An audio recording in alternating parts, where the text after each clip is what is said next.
الدنيا مقلوبة ومش عايزة تقعد ليه؟ عشان عريس بتاع متلازمة داون، وكله داخل يدلي بدلو وكله داخل يفتي. طب اسمعوا مني الكلمتين. أولا عشان نقدر نتكلم عن الموضوع لازم نفهم يعني إيه متلازمة داون.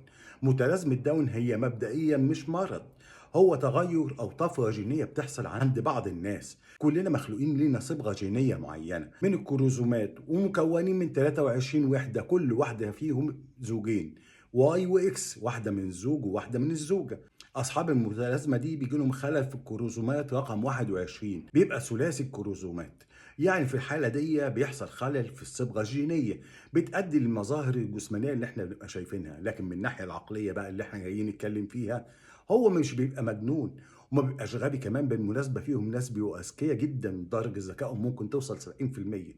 لكن كل ما في الموضوع ان هو بيبقى عنده تاخر شويه في الاحساس، احاسيسه وعقله بيتعامل بسن اصغر من سنه، لذلك بتلاقيه دايما بيتعامل كانه طفل صغير.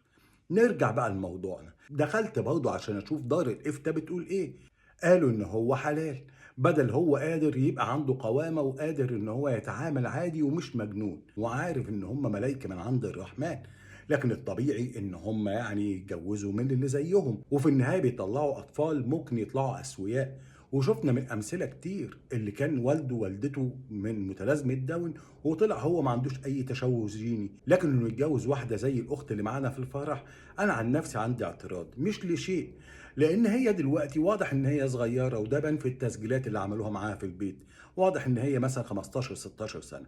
هي دلوقتي بتتعامل معاه وهو 27 سنه، يعني متوازنين شويتين. هي لسه طفله وحاسه ان هي بتشوف الحياه، وهو بالنسبه له احاسيسه كانه طفل هو كمان.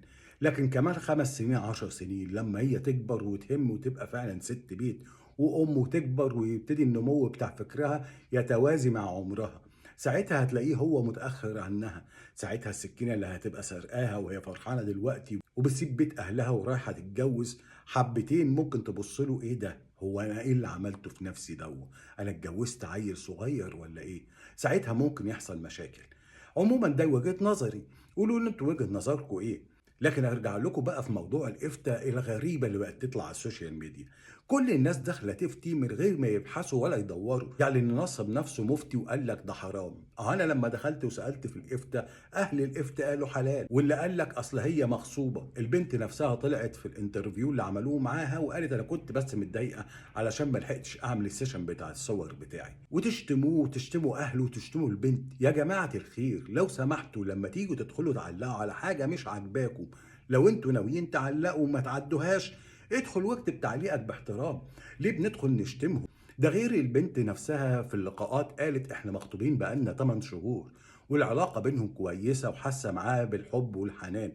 وكمان نخلي بالكم احنا دلوقتي في الجواز بيتقدم شهادة صحية تقول اذا كان هو فعلا صحيا سليم ولا لا، وجنبيها برضو الشهادة الصحية النفسية اللي تقول ان هو فعلا مش مؤذي وان هو ما عندوش خلل في العقل. استدعوه واستدعوها للنيابة وهيحققوا مع ابوها كمان ويشوفوا هل الجواز ده كان شرعي ولا عرفي زي ما الناس كانت بتقول. لكن المهم عندي ان فعلا تطلع البنت مش مغصوبة على الجواز، وان ما يكونش بيعة وشروة وخلاص. بغض النظر بقى متلازمة داون او غيره، احنا ياما بنشوف جوازات كتير بيتغصب على البنت ان هي تتجوز من اجل المال.